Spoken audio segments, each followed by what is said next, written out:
학부모들과의 소통과 학교 현장의 이야기를 하기 위하여 유튜브를 시작하셨다고요. 예. 어떤 것일까요? 아까 말씀드렸지만 선생님들께서 응원을 많이 해주셨다고 말씀을 드렸잖아요. 그러다 보니까 선생님들이 아마 그런 생각을 좀 했나 봐요. 우리 교장선생님한테 무슨 어떤 것이 도움이 될까. 그래서 자기들이 아이디어를 주더라고요. 교장선생님 요즘에는 유튜브를 해야 합니다.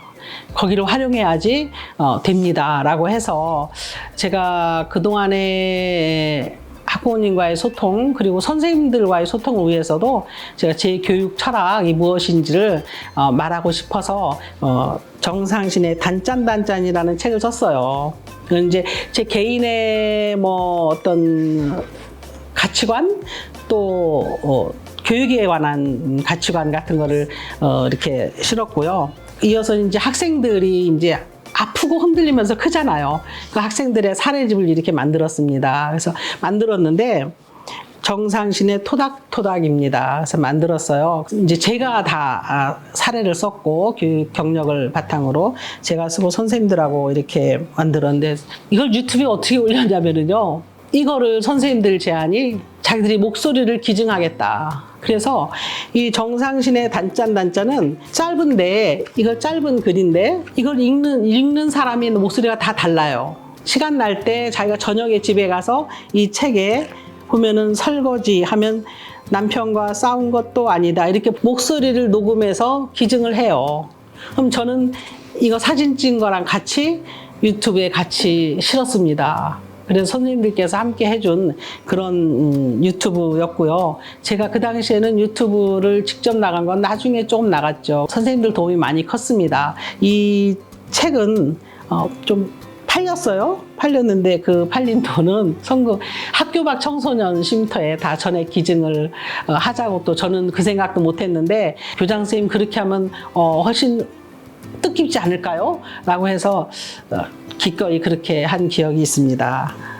코로나19로 인한 원격 수업과 쌍방향 수업에 대한 우려와 보완점에 대해 이야기하셨다고요. 그 당시 어떤 문제점이 있었나요? 코로나가 2019년 말에 발생을 해서 2020년 1월부터 공문이 막 오기 시작을 했어요. 그러니까 1월이면은 학교는 3월 개학을 앞두고 굉장히 바쁜 시기거든요. 그런데 코로나가 그렇게 이제 국가에서 경계 발령을 내릴 정도로 엄중한 게 됐고, 그러자 갑자기 2월 달에 교육부에서 원격 수업을 해라. 준비하라고 이제 왔어요. 그런데 원격 수업을요? 저는 선생님들의 전문성에 대해서 그때 놀랐어요. 그럼 다 자료 만들어야 되겠네요? 하시더니 자료를 다 만드셨어요.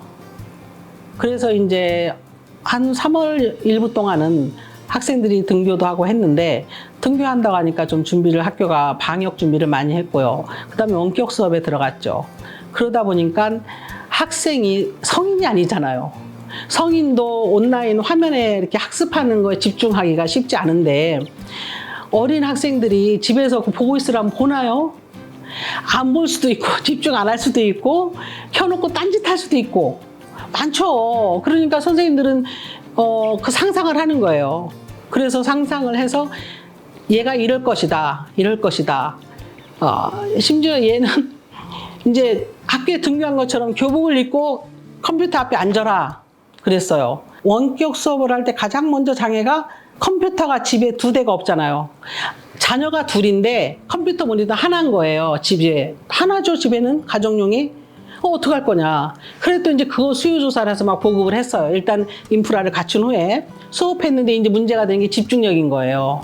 그러니까 선생님들께서 그 집중력을 유지하고 또는 수업 진행을 수업의 학습도를 체크하기 위해서 여러 가지 방법을 쓰신 걸로 알고 있어요. 그리고 나중에 평가를 어떻게 할 건지까지도 학습 활동과 평가까지 고민하는 선생님들을 보고 야, 우리 선생님들 대단하시구나 라고 생각했는데요. 그 과정에서 제가 걱정한 건 학생 입장에서는 밥을 굶는 애들이 있더라는 거죠. 급식이 안 되니까. 그래서 엄마가 뭐 너 사 먹어라고 돈 주고 가면 그 돈을 딴 데 쓰고 밥을 안 먹는 거예요. 그래서 이제 나중에는 만약에 집에서 먹을 점심이 준비가 안 된 학생은 학교로 와라까지 됐고요. 그건 이제 물질적인 부분이겠죠. 복지 부분인데 좀 더 심각한 것은 아이들이 그 당시에 고립감, 외로움 같은 걸 많이 겪었다고 하고요. 그거에 젖어들다 보니까 혼자 있어야 하는 상황, 또 혼자 하는 거, 개인주의가 심각하게 발달했다는 거, 그런 정신적인 문제가 좀 있었고요.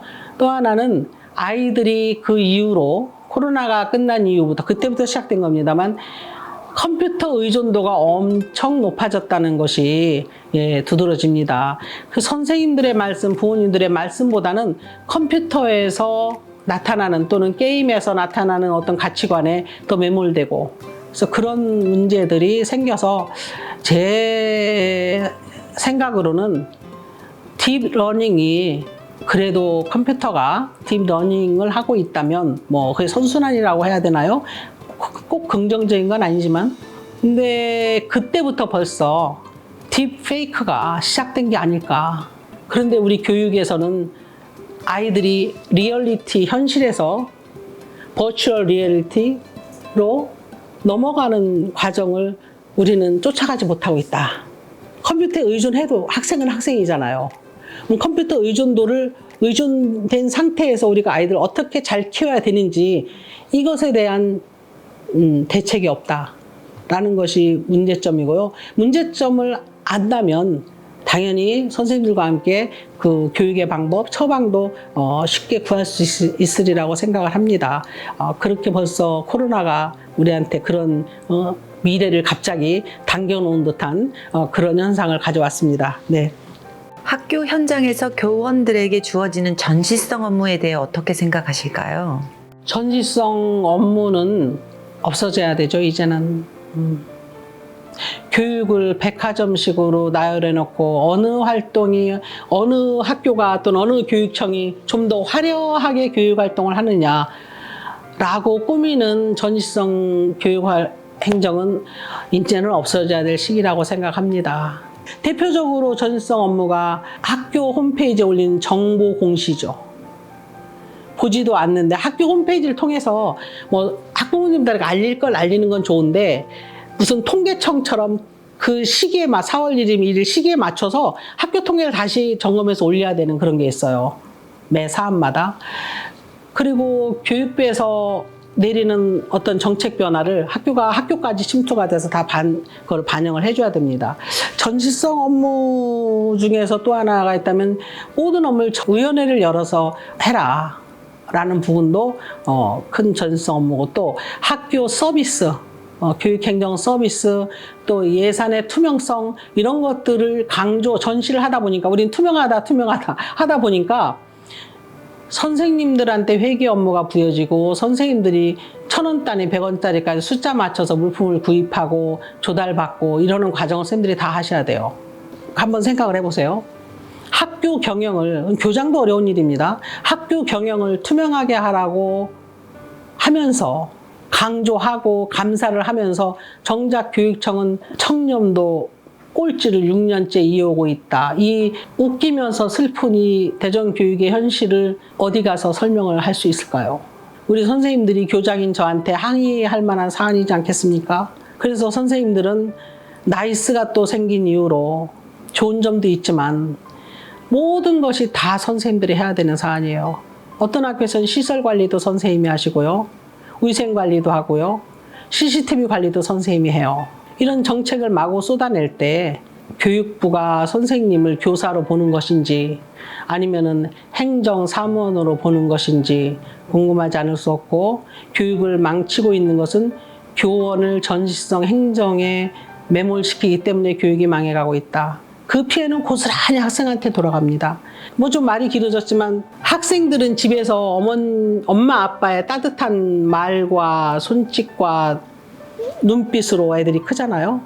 학교 와서 똑같아요. 선생님의 따뜻한 칭찬, 관심, 그리고 토닥거림, 또 막 화가 났을 때도 들어주고 어울러주는 그런 선생님이 있어야 애들이 잘 크는데, 수업 끝나고 오면은 정리하기도 무섭게 자기 해야 될 업무가 쌓여 있어요. 오늘 내일까지 보고 해야 되는 거거든요. 그럼 선생님들은 와가지고 애들 얼굴 볼 틈도 없이 와서 이제 그 답변하느라고 컴퓨터 앞에 앉아 있어야 되는 거예요. 교육이 뭔데요? 좀 못 먹어도 못 살아도 애를 바르게 잘 키우는 게 교육 아니겠습니까? 전시성 업무가 너무 과하니까 전시성 업무에 교실이 무너지고 있다라는 것을 학교 현장에서 여러 번 봤습니다. 그래서 전시성 업무는 없어져야 되고 선생님은 아이들과 교육하는 현장으로 돌려보내야 된다라고 생각합니다. 환경 생태에도 관심이 많으신 것 같습니다. 학교 현장에서 어떤 방식으로 생태 환경 교육이 이루어져야 한다고 보시는지요? 네, 환경 교육에 관심이 많습니다. 이번 여름도 유달리 덥고 길었잖아요. 근데 사람들이 뭐 여러 가지 과학자들의 이론이 있지만 그래도 환경 오염으로 대기 오염으로 인해서 지구의 온난화 때문에 이런 현상이 난다라는 말에 무게가 실리는 것 같아요. 환경을 이제 그 선택 과목 중에 하나를 넣었는데 환경 과목을 선택 과목으로 선정한 학교는 제가 거의 없다고 알고 있습니다.